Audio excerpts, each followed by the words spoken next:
Greetings everyone, welcome back to SMOOREZ Japan Haul 2024 Part 2.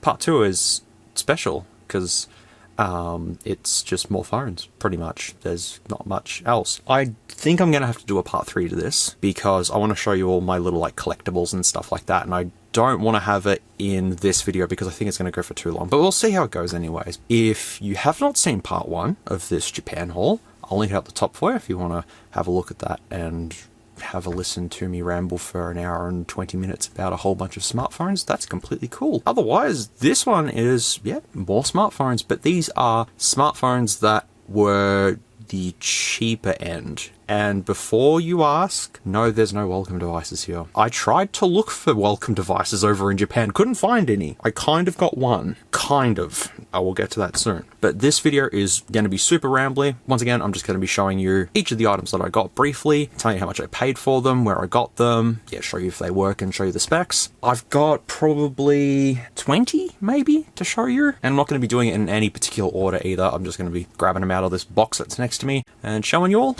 So that's what I plan on doing today. So sit back, relax, grab yourself a nice cold beverage and listen to me ramble and waffle on about more of my time in Japan. And also, if you're wondering, yes, there's a band-aid in a different location. I've kind of had an injury on my finger. Anyways, let's get on to it. The first smartphone that I want to show you, this is an Asus, I think it's a memo pad something or other. This was 2,000 yen, and it was at the same place that I got the Docomo Fujitsu Arrows N52A, the gold one. But this is, it's huge. This is a big fella. $20 Australian for this, and the front of it is looking good, except for all the fingerprints, I'm sorry. If I grab my S24 Ultra, look at this. That is a proper phablet for back in 2012 or whenever this was released. Once again, this was sold as junk, and I had a look around it, and I went, well, it doesn't look like junk to me. It's got a couple of scuff marks and stuff, but I think the reason why it was sold as junk is probably because of this. As I said, it was from that random shop that just had like a table full of just junk phones and stuff, and there was just a whole bunch of them. Probably it's too old. That's, you know, hanging there by a thread, kind of. See? Tape works. Tape is helpful. But what I love about these Asus phones in particular is that they're powered by Intel processors. Is that they're powered by Intel, which is just super weird to think about an Android device running on Intel-based hardware. Around the device, we don't have a flash on the back, which is something that I've only just realized now. That is extremely odd. Headphone jack at the top, that's the SIM door just there. Not a dual SIM model, just a single SIM with a micro SD card slot, micro USB port at the bottom, and we've got the little stylus there. You know, stylus fun. Haven't tried that actually, should try it. Power and volume, and that's pretty much it. So powering this up. Oh, the vibration motor didn't sound too happy, but here it is. I rarely see Asus devices actually here in Australia. I used to see them quite a lot, but they just kind of fizzled out. I do have like one or two in my collection, but this was just on the table and I'm like, okay. I bought this with a whole bunch of other phones. The phone's almost dead too. It's running 4.4.4.4.4. I think it's 4.4.2. 4.2.2, there you go. It is a K00G, and it's going to tell me that I can sketch and stuff on the screen, so just, and then, oh, does that even work? There we go. Nice. Let's open Supernote. Preparing for the first use. Okie dokie. Add a new notebook. Okie dokie. Oh, welcome. I'm glad I made it. Oh, look, what? See, welcome. Okay. Hello. I am an Asus. That's good enough. Yeah, that works. Kind of a pretty tacky stylus, but alright, sure. Once again, I've installed device info hardware on each of these devices so we can check the specifications. So this is actually called an Asus PhonePad Note FHD6. And it only has 3G. That's weird. This was released in 2013, and it does have stereo speakers, which is cool. It has 2 gigs of RAM, 16 gigs of storage. It's powered by an Intel Atom 72580, or Intel Atom Z2580 quad-core processor, PowerVR SGX 544MP GPU, 60Hz display, Android 4.2, Jelly Bean, 8 megapixel back camera, and 2 megapixel front camera. That says 5 megapixel there. That's a bit odd. Battery is 2950 milliamp hours. Then it does say on GSM Arena 3200 milliamp hours. The display on this is actually 6 inches. So for 2013, a 6-inch display on a phone is just pretty ridiculous. You just didn't see that. This is quite a unique device in itself. I don't think I've seen something close to this here in Australia. I have seen big Asus devices, but not quite as big as this. And I believe Asus made phones that were also bigger than this too. I just don't remember. They made a whole bunch of them. What does the camera look like? You know what? The camera doesn't look too bad, actually. How's the front look? Oh, that's terrible. Okay. That's the first phone. Nothing too spectacular. I just rambled about it for about 5 minutes. Can't do terribly much with it, but it looks cool. The next one I have, I can't tell you if this is an ugly phone or if it's not an ugly phone. You folks can tell me. What do you think of this one, alright? Here is this thing. This is a... I don't even remember what this is, but it's like emerald green? No, not emerald green, like jade green? No, not jade green. I don't even know what green this is. It's just shiny, shimmery plastic. This was a $10 phone. Once again, from the same place that had just a table of phones that I got the Docomo from. I just seen this and I've went, this just looks extremely oddball. And it's very similar to the phones I bought back in Japan in 2015. This sort of the same look. On the back, we've got LED camera there. Probably speaker, some pins there for accessories or something. It's AU branded, got the IMEI there, the sticker, 1,000 yen or 10 Australian dollars around the device. We have this little piece here, which you might be thinking, SMOOREZ, what's that? Is that a stylus? No, that's an antenna, because you could pick up TV on these things. Not that I could do it here in Australia, but look at it. It's a little adorable thing. It's like a little antenna on Boba Fett's helmet, you know what I mean? Got gold buttons there.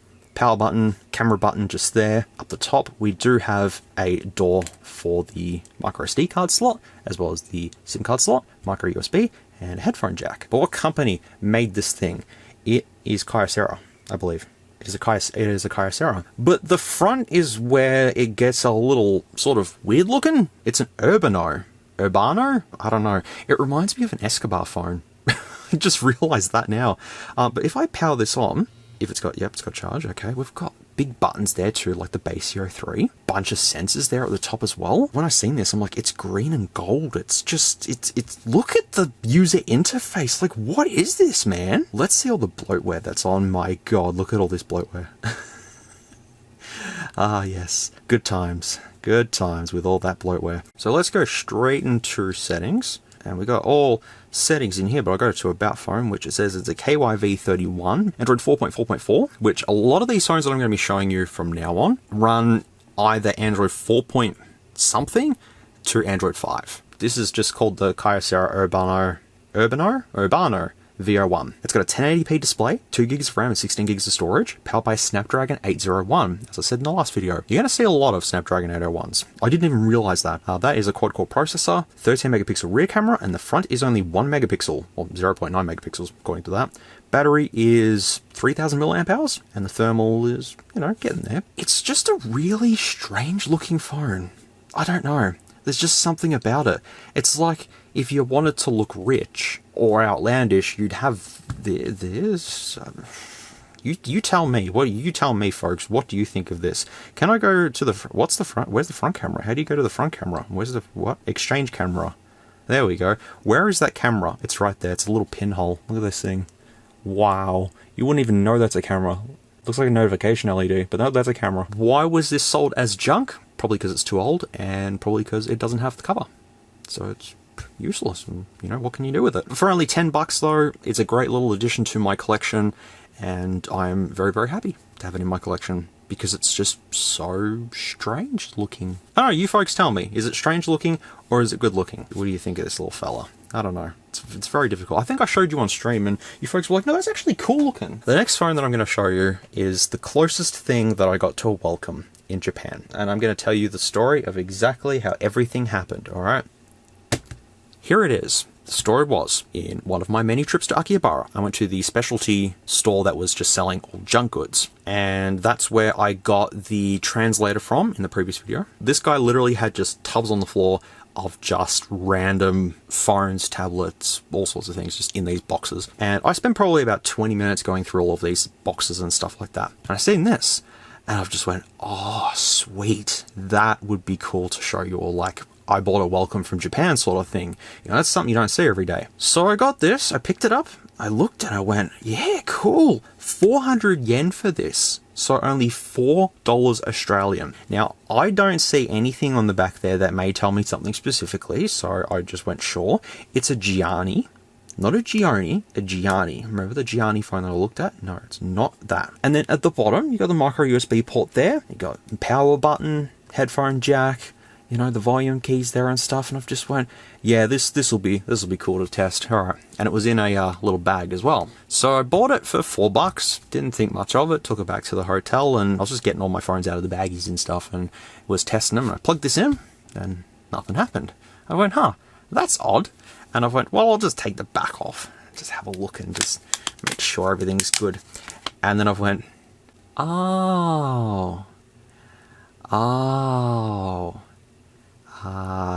so that's why it was only $4. I pay $4 for a screen and a battery, basically. Probably says something on there like no motherboard or something. You probably already noticed that by now. But yeah, there's no motherboard. It's gone. It's somewhere, someone has it. This doesn't have any IMEI info, that's gone. And the battery is a Genesis, not Terminator Genesis. Actually, I watched Terminator Genesis like not too long ago. I actually enjoyed it. I hated it the first time I watched it, but it was alright. It was actually okay. Could possibly use that in other devices, potentially, that need batteries. But yeah, there's no camera. Should have noticed that. No camera in there. No headphone jack, because there's no motherboard. And that's not a fingerprint sensor. That's just decoration. I was kind of a little upset. Would have loved to have shown you all this and reviewed this on the channel as that welcome phone that I got from Japan, but unfortunately there's no motherboard. Actually, I'm going to Google Translate the front just to see if it says no motherboard. It's going to say, there's no motherboard on here, S'MOOREZ. It does. It says on the back, board removal. Ah, yes. And that is why I should have learned some Japanese to have worked that out. But board removal. That was my review of the Gianni something or other.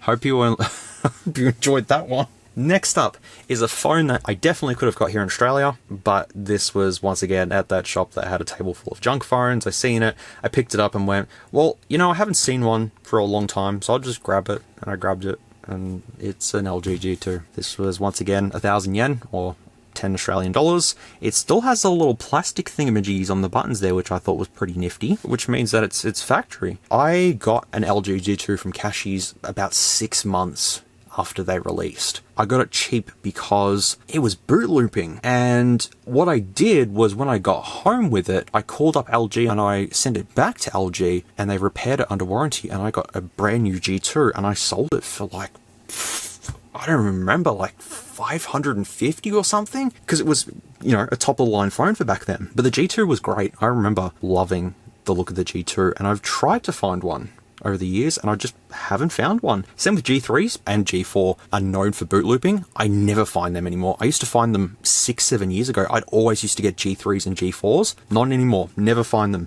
And same with G2s. I just never come across them. When I seen it, I thought, you know what? I'll pick it up. I'll grab it.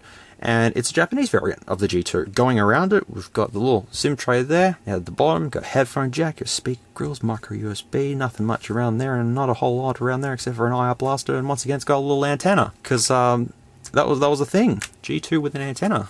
Do you think you'd ever see that one day? I go, wee. It's fun. I actually don't have a G2 in my collection. This is the first one I have. But when I seen this on the table, I was having a look at it, and I'm like, this is a good nick. It's pretty good for what it is. Until I pressed and held the power button when I got back to the hotel. Now, look, it doesn't seem like much now, but you'll see, yep, there you go, kicking in. Unfortunately, the LCD is kaput.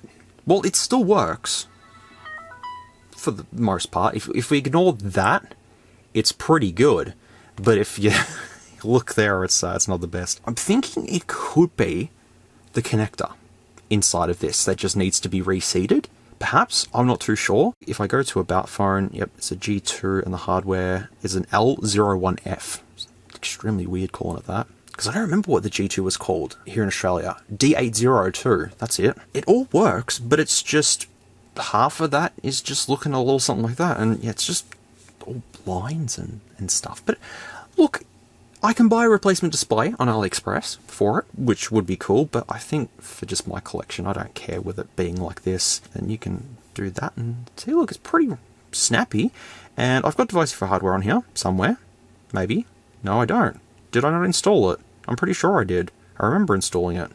I didn't install it? What? I don't have device info hardware on here, so I went to media player and I see error on the G string. Okay. Yeah, alrighty.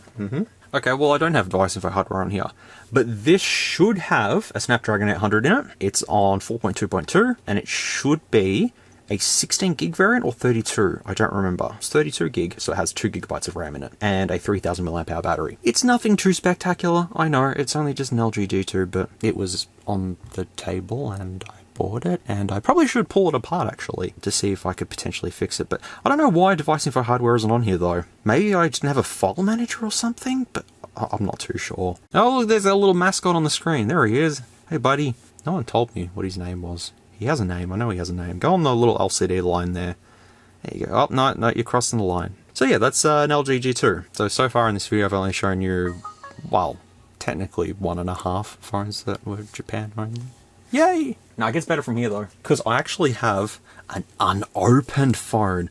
Oh, this is a Disney phone. This was a 1,000 yen device, so another $10 device. Why I got this? I have no clue why I got this. I think it was because of the Disney mobile stuff. But this was at that specialty shop that just sold a whole bunch of junk, and it was in a tub full of other devices and stuff.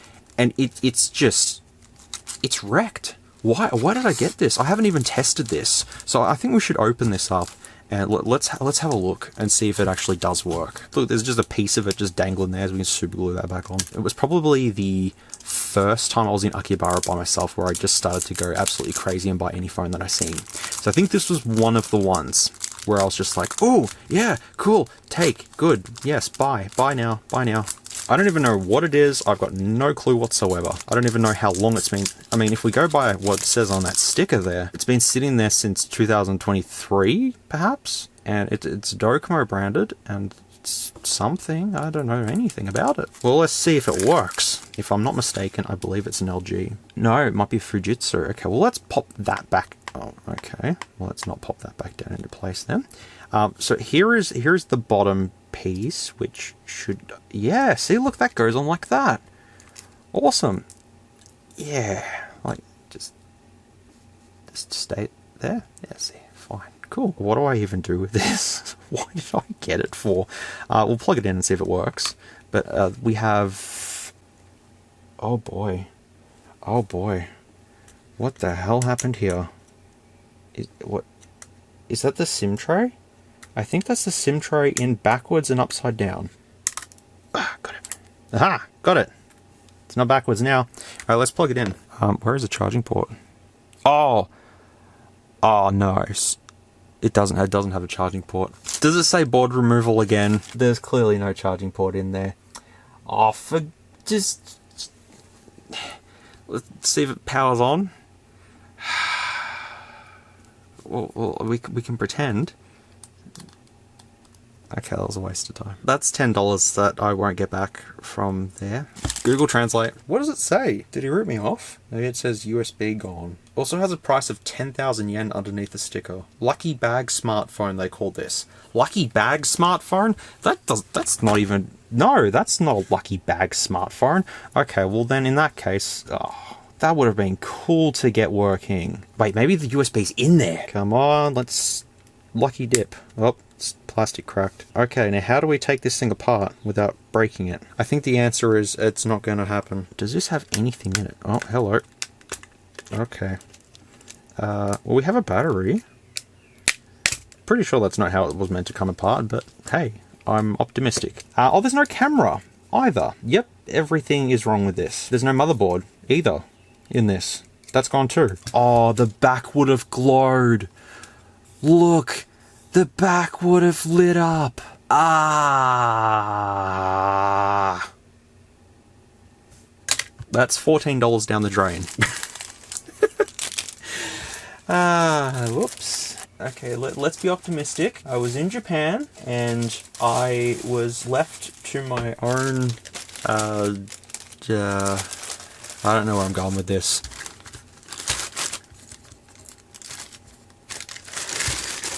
Moving on. I mean, we have something close to what I just showed you right here. This is a Docomo phone. It's an Aquos phone. SH04, can't see the rest of it. This was once again from that specialty shop. I think this might have been a 1500 yen one, which is $15 Australian. I think it's somewhere around that margin. It looked cool because the display's down there and, you know, kind of got some LEDs in there and stuff. Got micro USB at the top, headphone jack, power button, bit of damage at the sides there, the LED area, and then you got the 13 megapixel camera on the back, little blue area for something, probably sensors, speaker grill, LED flash, NFC, and yeah, that's about it. So I'll power this on for you. If it's got juice, should have juice. There we go. Can I take the back off actually? Oh yeah, well, where's the SIM tray? Oh, see, look, LED. Ah, yeah, there you go. Let's see what this thing is. I believe it's Android 4.4.2, I think. Does it have a antenna? No, it doesn't. What's so special about this? I don't have a reason, to be fair. Oh, it says connect my charger. That's okay. We won't be here for too long. There we go. Oh, yes, we will need that then, or else it's going to cark it. Alright, plug this in.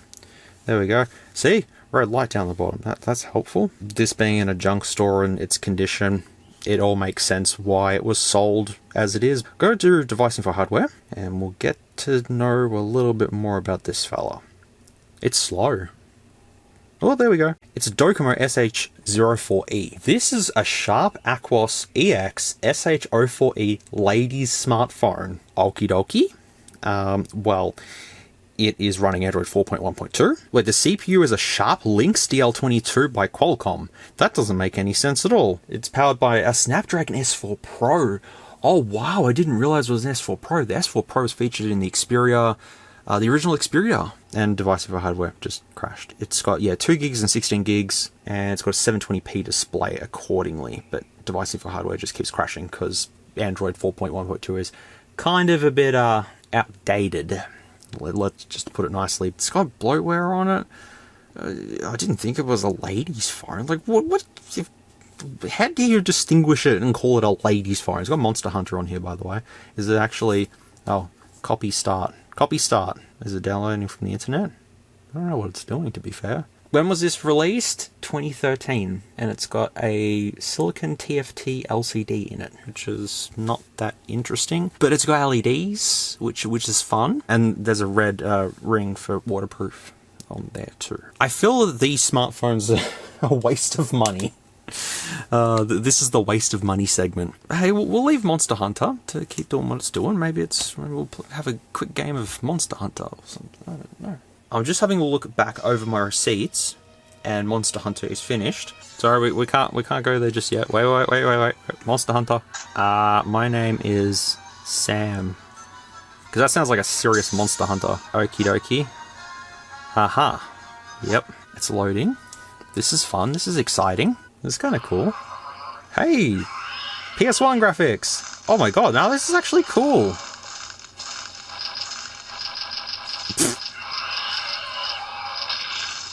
Yeah, go Sam. How do I attack? Oh yeah, I found the way to attack. Yeah, yep. Am I dying? Probably. Bad. That's no good. Take that, you big piece of shit. Yeah. Oh, okay, yep, I'm losing. Well, that's fun. Yeah, I just got the receipt, and I believe, looking back over the receipt, this was a 1500 yen one. We'll finish with this one. So what I was just saying beforehand, before I got interrupted by Monster Hunter popping up on the screen, is that the next phone is kind of unique. I already have one of these phones. Well, kind of. I got this. This was sold to me as junk, I think, back in 2015. But this, I believe, is one of the...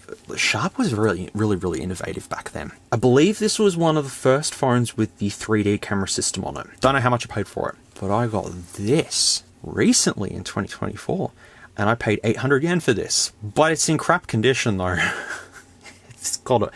Oh, wait, what? No, where does that... Oh, that's... What? Okay.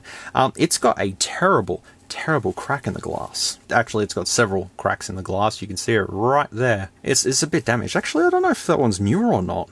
I've got no clue. basically the same phone. They've got the 3D sort of systems going on. This one looks more sleeker actually than this thing. Around this, we've got HDMI at the top, headphone jack, got power button at the top there, micro USB just underneath this little door just here, and we've got a camera shutter key, a little search button, volume rockers, and the model is an SH12C. I think this one's running Android 2.3.6, if I remember correctly. I should show you all the phones that I got back in 2015, just to show you how different they are. But I'll switch this on, and I'll quickly show you this, because it still works. What did I just say? This was released back in 2011, which was the same year as this one. Do they use the same batteries, perhaps? No, they do not use the same batteries. That is so oddball. Yeah, they're different motherboards, though. I wanted to show you the 3D doohickey thing. It's alright, I'll get it working. I did charge all of these up before I started filming, but I've kind of left these in a box, and they've since died. Well, I've left them. So yeah, I'm charging up Mr. 3D now, so I have to come back and show you Mr. 3D when it's finished charging. So let's continue on to something that's not quite exciting. It's a very thin device, and I believe it's the only NAC that I got while it's in Japan. Pretty sure it is anyways. I think this was a 1500 yen phone once again, so $15 Australian. It looked cool. In the see, look, it's the front of it. It kind of just looks like a media player, not a phone. It just looks like a media player, but there's some sort of damage underneath the glass there. Probably the glue holding the glass to the screen has become a little bit iffy. But like the buttons are on this silver frame sort of thing. It's super weird, but cool at the same time. Cool and weird. Yeah, micro USB port at the top, little button there, and this is a something. What's this? Oh, there's a little antenna. They all have antennas. That's kind of cute. We've got the battery there, which is 1,230 milliamp hours. Made in Japan, though. This is a N04C Medius White from 2011. I'll power this up. Should have juice. Should. Yeah, it does. It has juice. I don't remember the specs of this one, to be honest. We'll just wait for it to boot up, and I'll quickly show you it. No front camera either, when you know things are really old when there's no front camera on it. Also, someone commented in the previous one, you didn't get any flip phones from Japan. Wrong, I got one. I did look for flip phones, but I already have some from when I was there in 2015. So the ones that I did see were kind of just like, I've already got them. So I was looking for more Android flip phones over there, and I only found one that I really liked. The rest of them were just sort of lower end stuff. I didn't find any sort of higher end flip phones, but I was looking, trust me. So just wait for this to boot up. Yep, by NAC. There it is right there. I believe I put device info hardware on here if it's running Android 4, but I don't think it is. I think it's running Android 2.3.6 or something. Really super outdated. I probably shouldn't have got this, to be fair. It's gonna die in 3 seconds. There you go, buddy. Life support. Let's just see if it does have device info hardware. No, it's not, because it's running Android 2.3.6. Also, the display is dead. Yeah, this is running Android 2.2.1. Let's see the specs of this thing. What is this thing? It's running a Qualcomm MSM 7230A, which is 800 megahertz. It's got 768 megs of RAM and 1 gigs of internal storage, 5 megapixel camera, Android 2.2, which is what it is on here, and it's an NAC Media's N04C. Remember in the previous video how I showed you that phone that I paid $14 for, and it had the touchpad at the side there? I paid $1,500 for this. It was more expensive, and it does less. That's okay. Let's see what else can we do with this. You can use the buttons to go back. It looks kind of unique. It might have been a silly purchase. I think most of these phones were silly purchases, to be fair. The Macca's app's on here. YouTube's on here. You got Bike Race. What's up, aliens? What's their Bike Race? Is this what I think it is? Oh, wow. That is super jank. Also, it hasn't even been factory reset. Oh, wow. Go. Whee!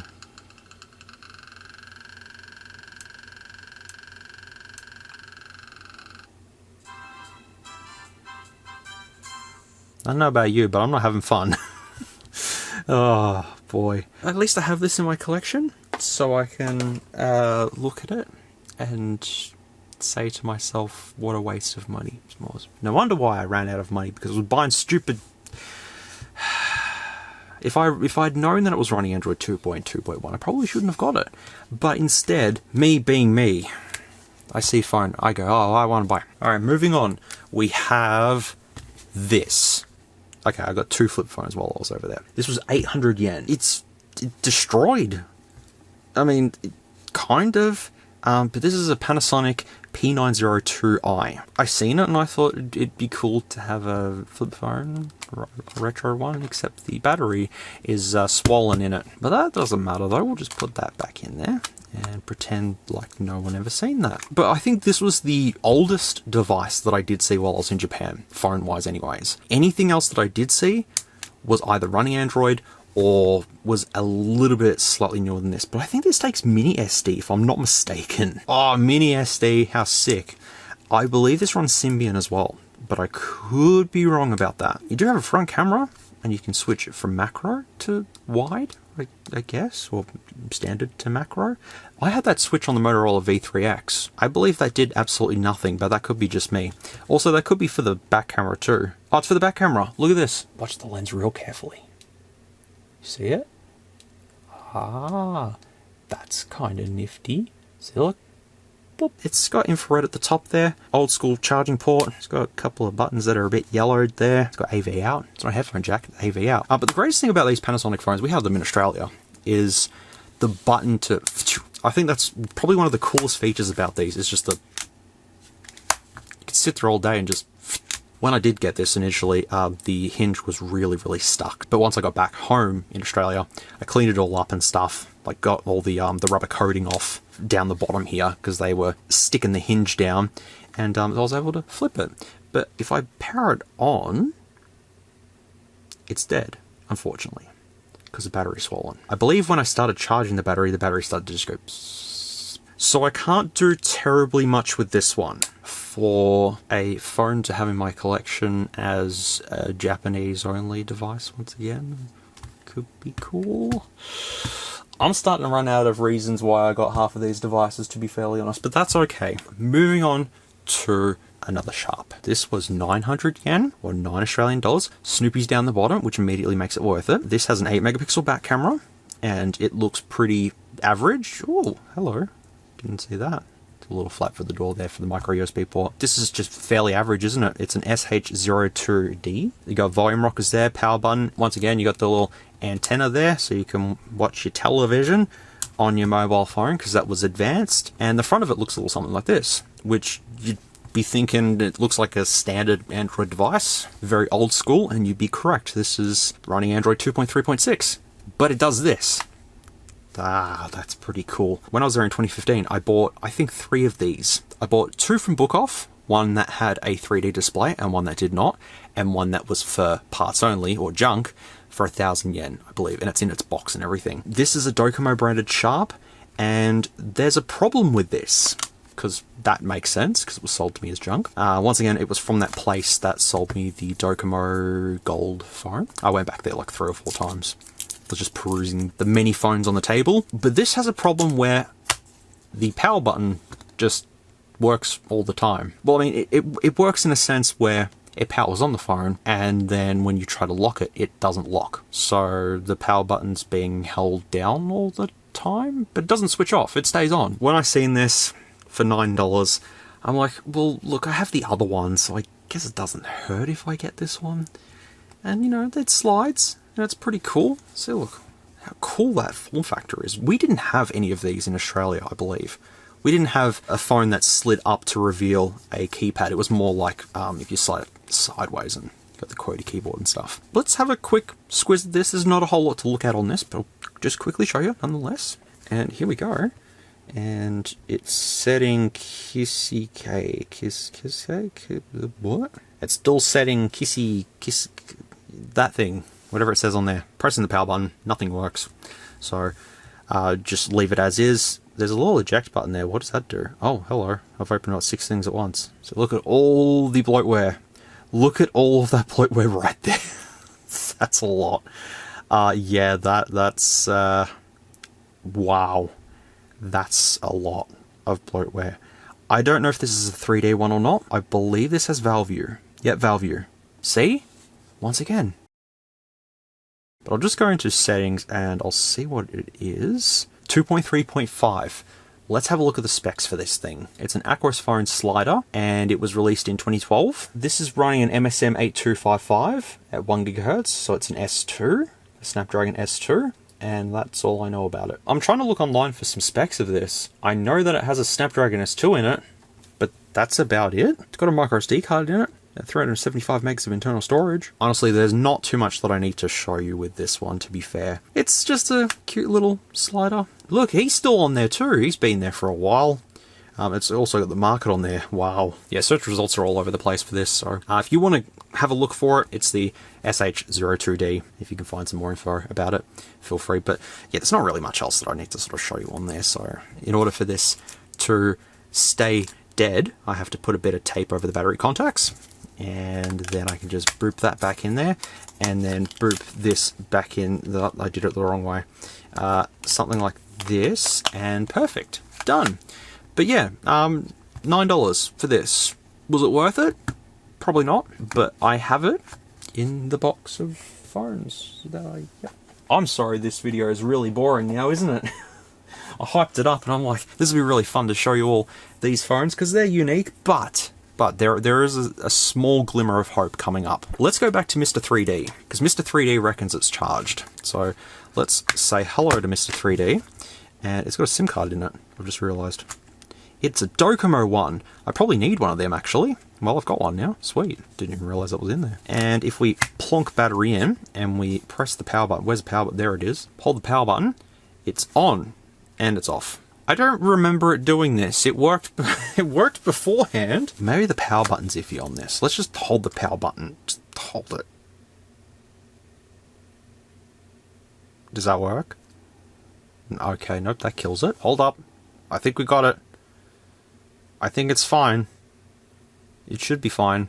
It's in terrible condition, but out of all the places that I looked, this was the only 3D phone that I came across, whereas in 2015 when I was there, they were all over the place. So this is a relic from the past, and I'll show you once it boots up that you can't do much with this either, but the 3D cameras would be fun to explore if it boots. I don't know if I'd be able to do a review on this or not, because it'd be hard to try to show you the 3D photos, because you'd need a 3D display to see them. So it kind of wouldn't be helpful, but obviously we've got a 3D display on this, and that's cool for, you know, when you're taking the 3D photos, you can check them all out and all their 3D glory and stuff, but it's basically just two, I think it's 8 megapixel cameras in unison. They just take photo at the same time, just boop, boop, does its little magic, and that's how that works. Nothing too spectacular to it, to be fairly honest. I think Sharp was the first to do the 3D stuff, because HTC did 3D stuff, LG did the LG Optimus 3D as well. A couple of companies did the 3D thing, and then what, like 4 years ago the Red Hydrogen 1 released with the 3D display, and they're like, hey, this is new technology. While it does have some LCD damage and the glass is cracked, it still works, and if I do 3D mode, there we go, it's in 3D mode. Now you can't tell that it's in 3D mode, but it's in 3D mode and it does look pretty cool. And if I go to menu and go to settings, it is running Android 2.3.3, and it's an SH12C, which has a Snapdragon S2 in it at 1.4 GHz, 512 megs of RAM, and 2 gigs of internal memory. It's got a 4.2-inch 540 by 960 display, and that's 3D as well. But if I go to camera, I can't save the photos, but yeah, you can switch it to 3D, and now it's in 3D, and it looks really strange. Like, looking at this, it's like a 3DS display. And if you were to take a photo with a microSD card in, be able to then view the photo back, and you'd be able to do all sorts of different effects and stuff like that. It's really cool tech, but it got outdated very quickly. Apart from Japan, only like a handful of phones, and by handful I mean like probably 3 phones had the 3D technology. It was cool, but I don't think many people would have used the 3D technology. I mean, yeah, it's fun to toggle it on, and you get to see all the nifty little things that you can do with the display, but all in all, you can't really do too much else with it, to be fair. And because it's such outdated hardware, what else can you do? But they did have a bunch of like 3D applications on here to further utilize the 3D display on this, but at least you've got all the bloatware, which are... Oh, wait, Katamari? Wait. Can I play Katamari on this? Oh, I have to go to the Google Market. Oh, that's not fair. 3D Sakana Plus? Oh, this is 3D. High Games and Publishing. Look at all the dots and stuff on the display. It's fine, it works. Ah! See... That's 3D. You can't tell, but that looks really cool. Watch all the fish. That looks really good, actually. Oh, you just move along and... yeah, there you go. It's pretty fun. You got to admit, that is pretty cool, though. Yeah, the bloatware. Which was definitely present on the ones that I got back in 2015, that's for sure. But yeah, that's Mr. 3D. Wish I could show you more of the 3D stuff, but you wouldn't be able to see it on camera. I also did get a junk 3D one. It boots up with a password, and a factory reset doesn't fix it. This was one I got back in 2015. It was classed as junk. It's in like mint condition though, but it needs a password to boot up. So I'm not too sure how to fix them. They've been in my collection for years and I've never went back to them. Let's just quickly demonstrating this for you all. Not too much I can do, but you can leave 3D on, but it will drain the battery very quickly. And yeah, the gimmick does wear away quite quick. You're better off just using just the one sensor at the back instead of doing it in 3D mode all the time, because the shutter speed for 3D is very slow because it has to take two independent photos and then merge them together and all that sort of stuff. Nonetheless, it is cool, but it's not so much cool nowadays. 2015 it was cool, definitely. Let me know if you've had an experience with 3D devices. If anyone owned like the HTC Evo 3D or the LG Optimus 3D, it'd be interesting. Prepare to see the phone that I call Neapolitan ice cream. You heard that correctly. This phone I'm calling Neapolitan. Here it is. What an absolute oddball looking thing this is. As you can see, you've got chocolate, vanilla, and strawberry flavors. Right there for you. I'm not wrong, am I?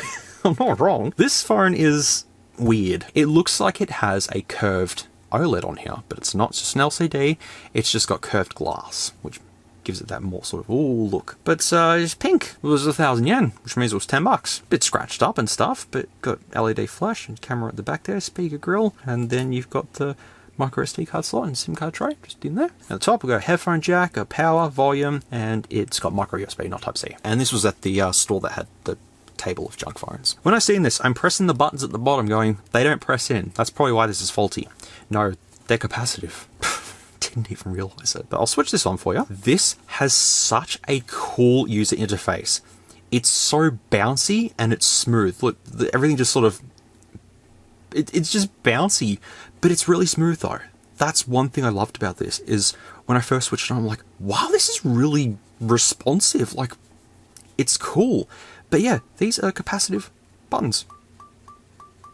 Didn't even think. I thought they were actual buttons, but they're not. They're capacitive buttons. Going to the device for hardware, this is a YAYY33. You're probably looking at this thing going, SMOOREZ, this looks like a toy more than anything. Well, this is a Kyocera InfoBar A03, or a YAYY33. It has a 1080p display on it, 2 gigs of RAM and 16 gigs of storage. What system on chip do you think this is powered by? The Snapdragon 801, which I was not expecting a Snapdragon 801 to be in this. It doesn't seem like it would run that. So this is actually flagship stuff. Well, for back then anyways. In a really strange looking phone, but hey, it is what it is, isn't it? Running 4.4 KitKat, 1080p display at 60Hz, 2 gig and 16 gig. We've got a 13 megapixel back camera and a 2 megapixel front. The battery is 2010 milliamp hours. And as I said, I just love the user interface. I mean, yeah, if you expand everything, you get to see all of the bloatware that's on here by default, which is sort of, you know, to be expected at this point in time. It's got NFC, it's got infrared as well. Wait, where's infrared?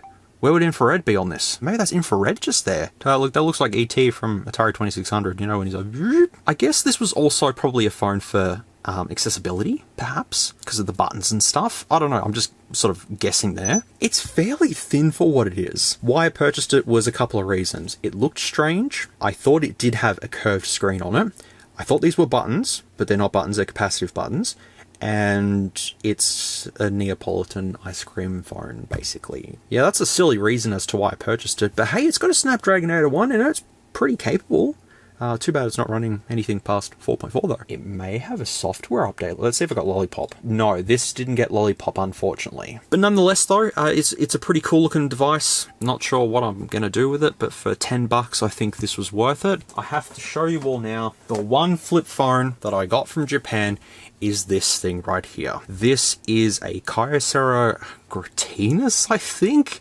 It's something strange. It was 1,500 yen, or 15 Australian dollars, from some random shop. They just had a bucket of these at the front counter, and they just had 1,500 yen on a little sticker. I went up to it and I just picked up one at random and said, yep, I'll take this. So I got it for 15 bucks. But if you didn't know about Japanese flip phones, which I'm sure most of you know about Japanese flip phones, they're huge. They're big. But going around it though, we've got one button there that has some Japanese lettering. Not sure what that says. Qualcomm 3G and 4G. Definitely won't work here in Australia now because it doesn't have VLTE. Micro USB port at the bottom. Got a little contact there for probably accessory or something. And we've got a little screen on the front there. On the back got the, I think it's a 5 megapixel, 8 megapixel LED flash. Probably some sensors in there. Speaker grill. And if I pop the back off, get access to the BL5C looking battery. It's not BL5C, but inside we've got a waterproof seal around it. As I found out in part 1 of this little mini-series, the reason why Japanese phones are waterproof is because people use them in the shower, not because of tsunamis and stuff. So that completely just went over my head. I'm just like, alright, sure. But yeah, it's a KYF37, but I believe it's a Kyocera Gratina something or other. Look at this though, how just it's big, very tall is what it is. But you know, the keypad's there, which looks a little something like this. Once again, I haven't really played around with these too much. I mean, I've powered them on and installed device info hardware, but I haven't really done much else because I sort of wanted to leave it all to show you all, you know, what these things can do. And yes, it's a Kyocera Gratina KYF37. Try to say that 10 times fast, but this is running Android, which is pretty cool. I would like to test this a little further one day, put it through its paces and stuff. I'm also just going to have to sort of hold it sideways for you because if I did this, it doesn't fit in frame and I can't really, oh, I can do that, that'll work. I don't think this has a touch screen on it. No, it doesn't have a touch screen. You can go into the menu there, and I believe I put device info hardware on here. No, I didn't. If I go to settings and go to more settings and about phone, it's got an MSM 8909. It's running Android 5.1.1. Let me quickly put my micro SD card into it. Oh, there you go. There's the little time on the front there. That's fun. Also, is there a micro SD card in here? No, there's not. There's a little micro SD card holder. I've never seen that before. That's kind of cute. I put device info hardware on here and, well, I can't do anything. I can't open it with anything and I can't do anything with it, which is super strange. Surely there'd have to be a way to install an APK on here. It's got a Snapdragon 210 in it, with 1 gig of RAM, 8 gigs of storage, a 1500 mAh battery, 3.4 inch QHD FW VGA TFT display at 854 by 480 pixels.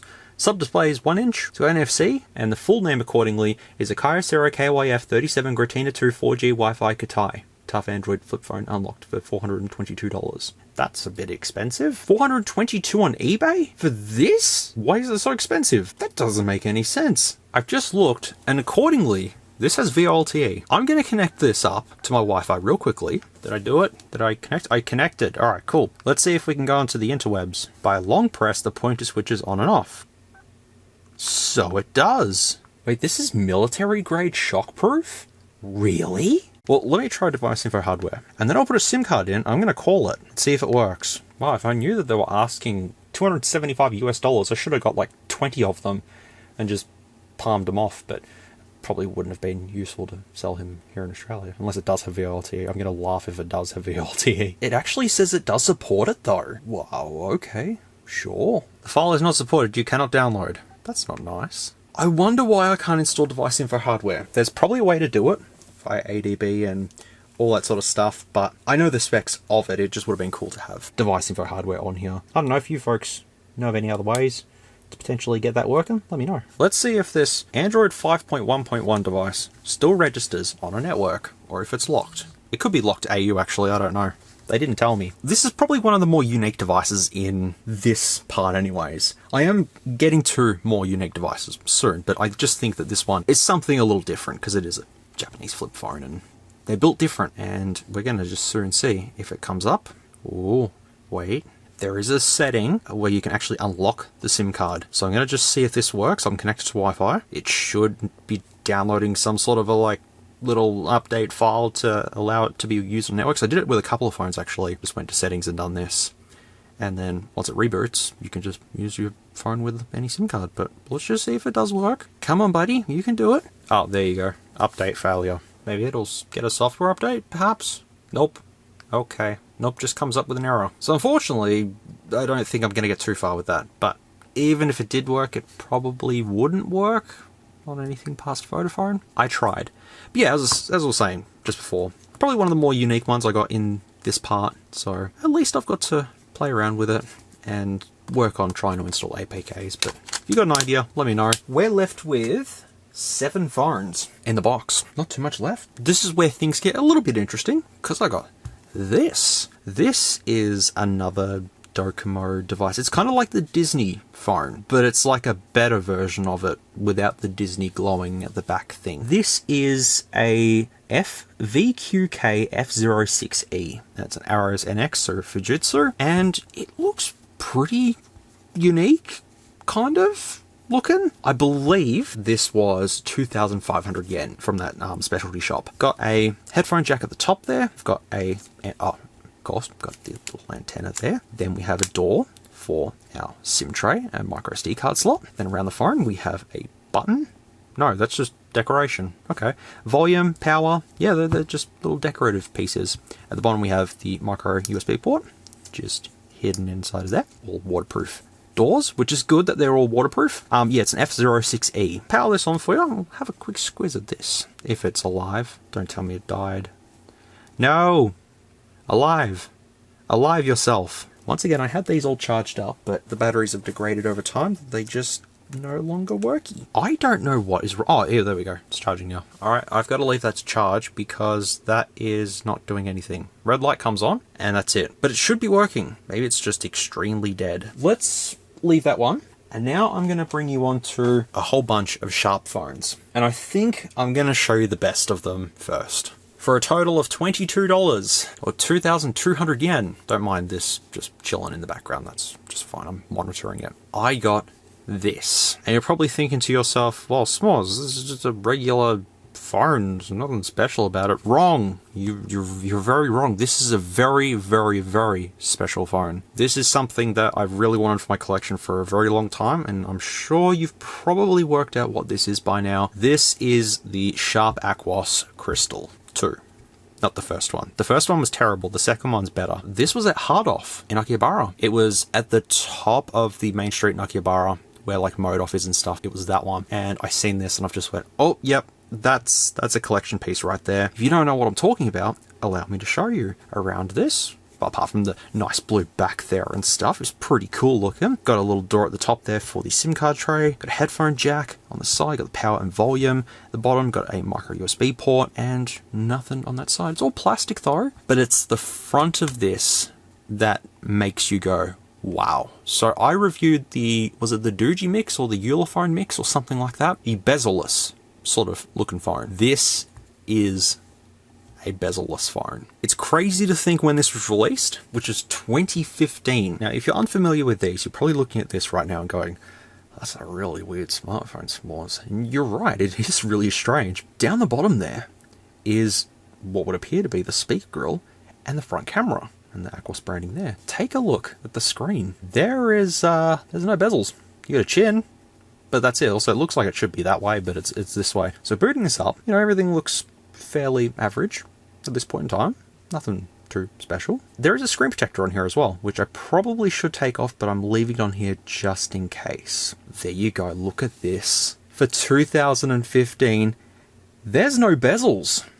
This is, I mean, okay, ignore this right now. Just ignore this. Everything else, though, it's bezel-less. There is the tiniest of bezels there, and it does slightly curve as well. But for the most part, when you look at this, this is completely bezel-less. And a whole bunch of bloatware on here, I believe. Yep, that there is. And I go into device info hardware. We can check to see what this has.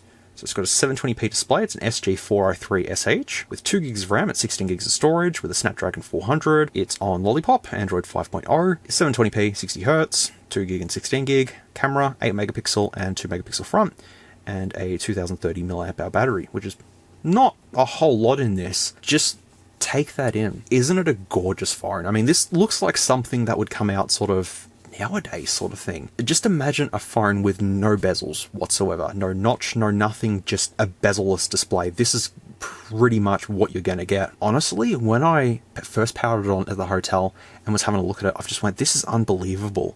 For 2015, it's extremely cool.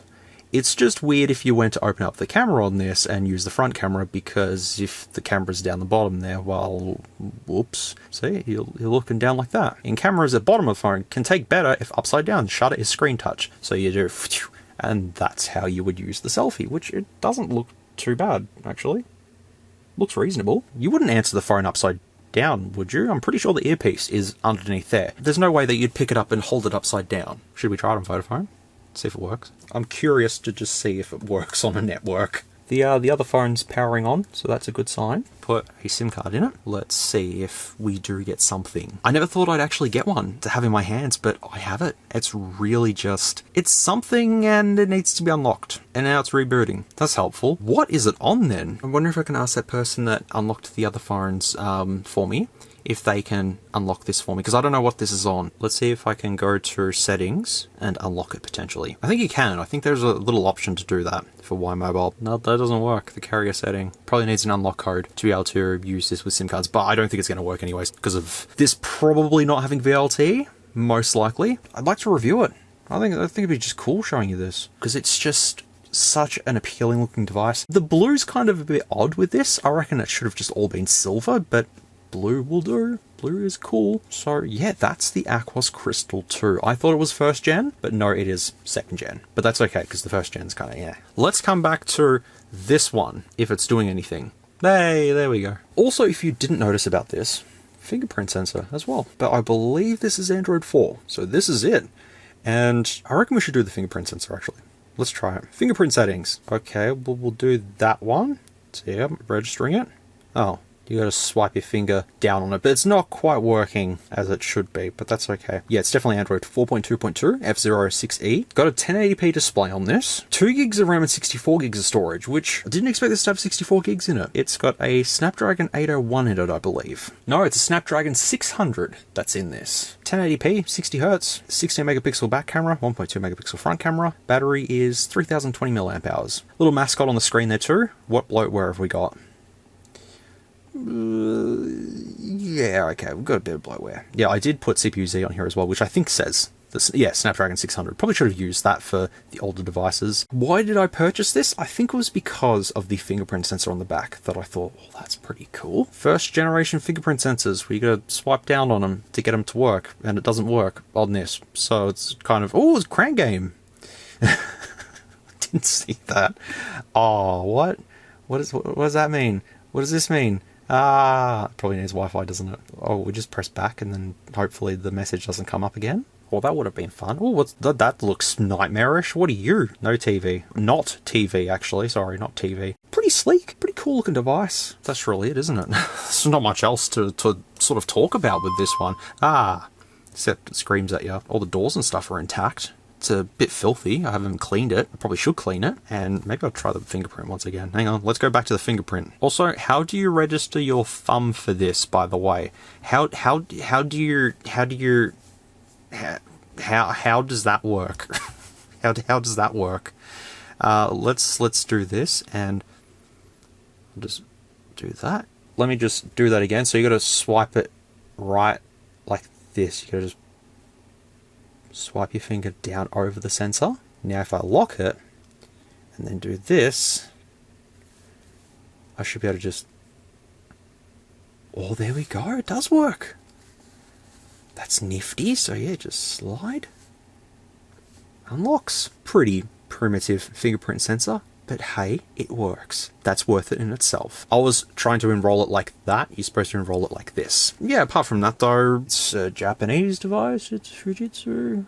No, don't really have any other reasons. Public mode, it is not set. Airplane mode, it is not set. Matter mode, it is not set. Now it's onto sharp. I tried to find other devices that were like the Crystal, but I couldn't quite find any. I got close though, because I've got this. This is another almost bezel-less. I say almost because it does have bezels, so it's not really almost bezel-less, is it? Got the same sort of look as the Crystal, but it's slightly different. Now, as to where I got this from, I honestly don't remember. It could have been from the guy that had the table full of junk smartphones, which means it probably was about 1,000 yen, 10 bucks Australian, but I can't be too sure about that. But it's hot pink, which is pretty nifty. Micro SD card and SIM card slot at the top there, headphone jack, volume buttons just there, micro USB, and power button just at the side there. So once again, this was junk, but it worked. I think I know why it's junk, because there's a dent right there. But it's a cool little compact phone though. I think that's what I liked about this, was it's almost got that bezel sort of thing going on, but it's compact, it's small. So let's have a look at this. So you swipe down to unlock, and there you go, you're in. And we got all the bloatware on here. So yeah, all 5 pages of bloatware. It's running Android 4 point something, but I'll just open up device info hardware. It's got a 1080p display on this. It's an SHV31, which is a Sharp Aquos Mini SHV31. It's got 2 gigs of RAM and 16 gigs of storage, which you wouldn't think for a little tiny thing like this. But the system on chip, Snapdragon 801. Once again, Android 4.4.4, which, yeah, you know, it is what it is. A Snapdragon 801 in this, though, it just doesn't seem right because it's such a small little device. 1080p display, 60 Hz, 2 gigs of RAM, 16 gigs of storage, 13 megapixel rear camera, and 1.2 megapixel front camera, so nothing too spectacular down there. 2120 milliamp hour battery, and that's really it with this. Vibration mode is pretty strong. I'll give him that. The screen looks really nice being 1080p, and even though it's on Android 4.4, it's still fairly responsive for what it is. Just look at all of this. As I said, I was just trying to look for phones that were similar to the Crystal, and this was pretty close, but I'm pretty sure it was 1,000 yen. It may have been a bit more, but it wouldn't have been too much more. Not much to really explore with this as well, being, you know, on Android 4.4.4. What else can I really do? I can run GTA on it. That'd be kind of fun. Maybe Doom as well. I don't think this would be a phone to review, to be honest. So moving on, we've got 4 phones left, and I'm going to show you 2 at the same time because they're the exact same phone, which is really helpful. But we are back to the Disney Mobile devices. So these were from the same shop that had all the phones on the table. These were 1,000 yen each. So 10 bucks each. One doesn't have a battery, but one has a battery. What happened to the one that doesn't have a battery? I was charging them both up, getting them ready for this video, and I noticed that the back of this one was, you know, just a little bit bumpy.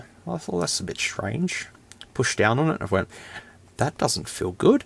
I pulled it apart, and yep, sure enough, the battery had swelled up in it. It wasn't like that when I got it, but it was when I was charging it back up that it started to swell. So originally I had both of them working, but now I only have one working, and that's hot pink. But the hot pink one has a tempered glass screen protector on it, so that's why I thought, well, I may as well keep this one working, whereas this one is just, it is what it is. It's Disney Mobile though. I think's pretty cool, but I'm not sure if this lights up or not, so we might have to check that. At the top you got the SIM micro SD card area, power button, volume rockers. Oh, there you go. It's the SH02G, and the micro USB port just on the side there. The back camera, LED, some sensors, and the front of it once again looks like the Crystal 2, with the whole bottom area having the camera and stuff. Not quite bezel-less though, but I'll switch this on for you. You can have a look at this, which it's really odd that they've got these Disney ones. You're thinking it's just branded, you know, Disney sort of thing, but oh no, this is Disney to the max.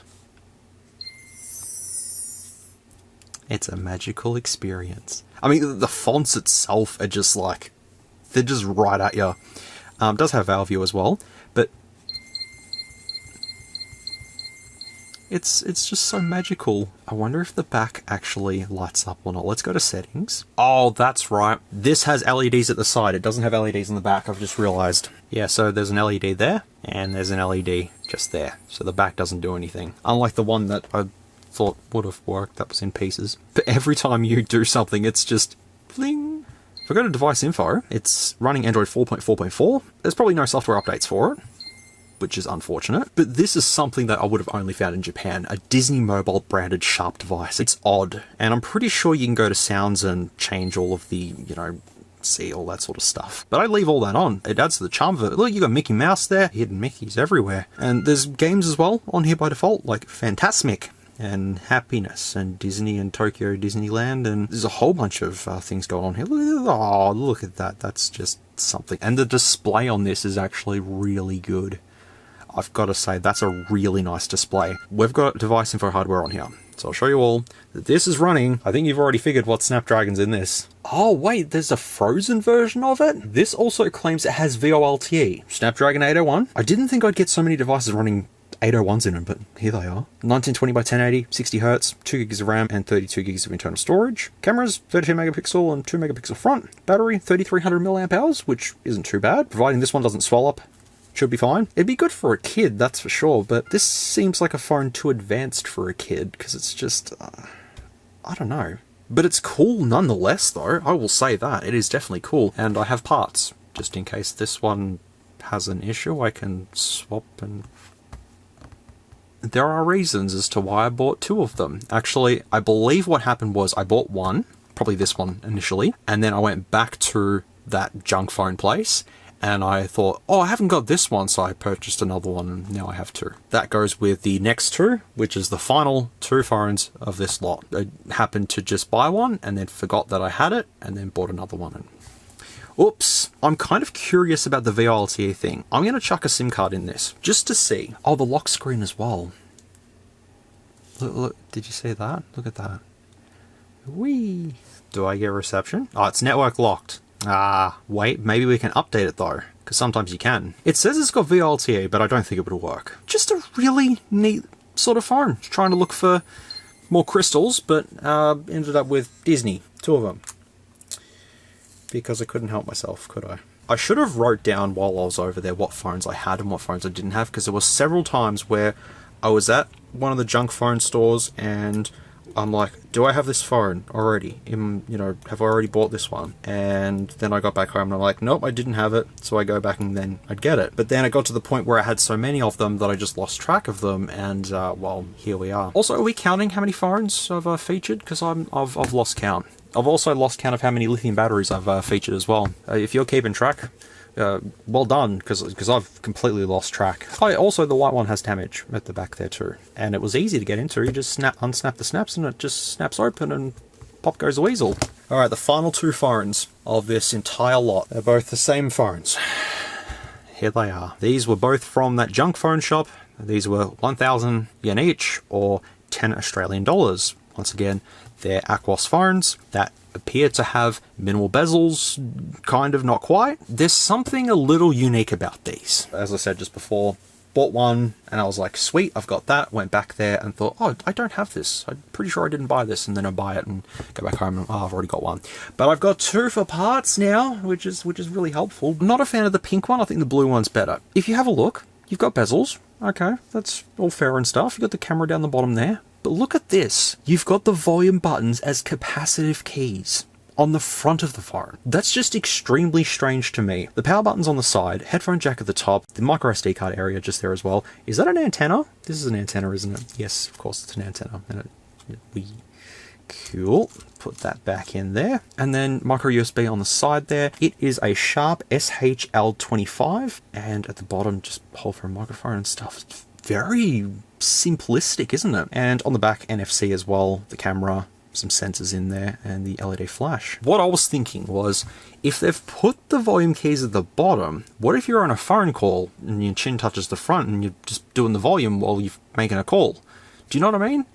It just kind of seems a bit strange why they've put them there instead of using physical buttons. Let's just boot this up. I'll boot both of them up if you'd like. These run Android 5 or Android 6. I don't quite remember. This is what it's looking like.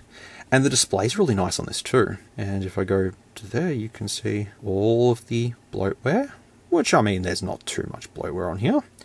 Actually, no, I take that back. There's quite a lot. So if I go to settings, it looks like Lollipop actually. Ah, hello. So yeah, it's an SHL25 running 5.0.2. But the volume keys though.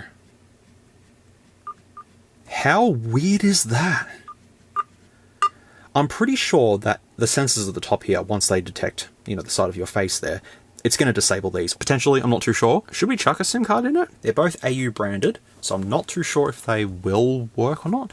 Notification LED down the bottom there too. Have a guess what Snapdragon's in this? Oh boy, yeah, you guessed it. Of course, it's the 801. 1080p display, 2 gigs of RAM, 32 gigs of storage, 801 in this, on Android 5.0, 60 Hz, 1080p display, 2 gig and 32 gig, 13 megapixel rear camera, and 2 megapixel front camera, and the battery is 3150 mAh. These are both exactly the same, there's no difference apart from the colors. Once again, I was just trying to find phones that looked like the Crystal, and it kind of looks close to the Crystal. So I just tried to take the blue SIM tray out and the door fell off. That's alright.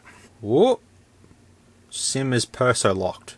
What does perso locked mean? Let me connect it to Wi-Fi, because I believe AU allows you to unlock SIM cards from settings. So on the blue one, I can't find any settings to change it. It just says perso locked, whatever perso locked means. Not sure what that's supposed to mean. Let me test this one and we'll see if we get anything. I have a feeling I'll get the same result. I don't know unless I check. Just I don't know what perso locked means. What does that mean? Personal lock? No, that doesn't make sense. Oh, hello. Oop. That. Get rid of that. SIM card is perso locked.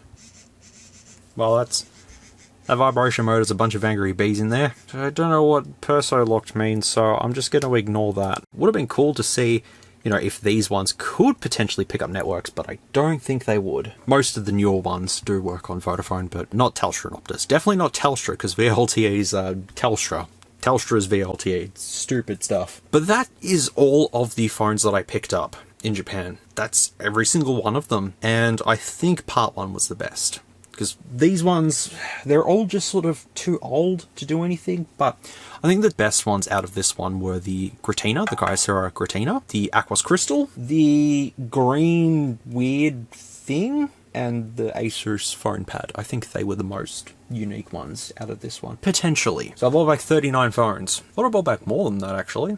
I swear I did. Minus that broken Disney one, and minus that Gianni thing that only had a battery in it and a screen. I probably could have bought a lot more phones, but towards the end of the trip I was starting to think I've got too many phones and they might not let me through customs with the amount of phones that I had on me. It turns out that that was completely fine. So if you were counting lithium batteries this whole entire time, I got through customs completely fine. They didn't care that I had that many batteries. I just thought, you know, it said on the website no more than 15. I was thinking they're probably going to sting me with like a customs fee or something like that, which I wasn't quite prepared for, but I would have worked that out. But they didn't. I just went straight through. But I got the Bermuda, I got the Crystal, I got some of the small little Sharps, I got the Rakutens, which I think they're going to be really neat to test. Overall, I'm pretty happy with what I got. There's a couple of phones that I would have liked to have gotten, especially the Rakuten Big. So I would have had the mini Rakuten, the Rakuten Hand, and then the Rakuten Big. That would have just been really cool to just have all three, so that I could be like, well, this one's the first one for review, second one, third one. Would have been cool. But it is what it is, and I can go onto eBay and look at junk phones from Japan and possibly order more if I'm that interested, but otherwise, that's all the phones that I did pick up. I could pick and choose favorites out of this box, but I think the best one that I got would probably have to be, I don't know, to be honest. The Bermuda's cool, the Rakutens are cool, the Crystal's cool. They're all cool, to be fair. They're all cool phones. And I'm glad to have gotten them to have in my collection. I wish I had an insider that was living close to Akihabara that could just go and scout phones for me and just send them straight to me. That'd be just amazing, because I would love to just get more junk phones just to add to the collection. But hey, it is what it is, and I think I got more than enough phones in this, and the 2 laptops as well. There is still the matter of I have a bunch of collectibles left, and I'm not too sure if you folks would like to see that or not. There's, just to give you an example, there's like stuff I got out of capsule machines, some sneakers, some Tamika cars, stuff at the Nintendo Museum that I got. Not too much though. It's just a bag of stuff. Just might be something fun for you folks if you want to see it. If you want me to film that, I'm more than happy to. I might still film it anyways, just as a bit of a, you know, part 3 sort of thing, because I honestly haven't really checked the bag that I've bought back. I've been home for a month from Japan, and I haven't really gone through all the stuff. I've just left it to the side, so I might still film the collectible stuff, and you folks don't have to watch it. If you see me upload the collectible stuff, you can skip it if you'd like. That's part 2 of SMOOREZ's Japan haul. Not too much exciting stuff within this one, but I mean, there was a couple of things. I still think, looking back over it, part 1 was the best, showing you all of the cool ones that I got over there and how advanced they are. Phones that run Android 4.4 and, you know, Android 2.3 and stuff, you just can't do much with them anymore. There's so many phones that I'd like to review that run older versions of Android, but what can I really do apart from like camera test, speaker test, maybe possibly gaming, and then that's it. I'd run out of stuff to talk about on it. But look, at the end of the day, I hope you folks enjoyed this and enjoyed me rambling about all of the stuff I got from Japan and telling you all about these devices and quickly showing you what they can do. If there was any of those phones that you'd like to see reviewed on the channel, let me know and I can potentially review them in the future, but that would be much later down the track. But if you'd like to see any of the phones that were in part 1 or this part reviewed on the channel, feel free to let me know. Thank you for listening to me ramble. I appreciate you very much if you've made it this far. I hope you've enjoyed this one, but you will have to let me know what you thought of this down in the comments below. Did I do reasonably well with the phones I picked, or do you think that I probably should have had better decisions? Probably should have had better decisions picking some of the older ones, but hey, that's okay. I've been filming 3 hours of footage and I've showed you less phones than part 1 and I'm still rambling. So I think I'm going to leave it here because I need to go to bed desperately. Thanks a ton for watching. I really hope you enjoyed this one, and I need to get back to normal reviews because I think that's what you folks are missing, is normal reviews. But I'd definitely be interested in looking at some of the Japanese phones later down the track. But that's it for this one. I'll potentially see you in part 3, which will just be all my little collectibles and knickknacks and all that sort of thing. Nothing too interesting. As always, everyone, take care, stay safe, be good people, and I'll see you all in the next one, which is probably gonna be part 3, potentially. Shouldn't take me that long to film, but I'll see how I go. If not, it'll be something else. I'll work it out. Until the next time I see you all, take care of yourselves, keep being awesome, and I will catch up with you all very, very soon. Bye. If you like this content, feel free to leave a like or a dislike if you didn't. Thanks heaps for watching, and I'll catch you all in the next video.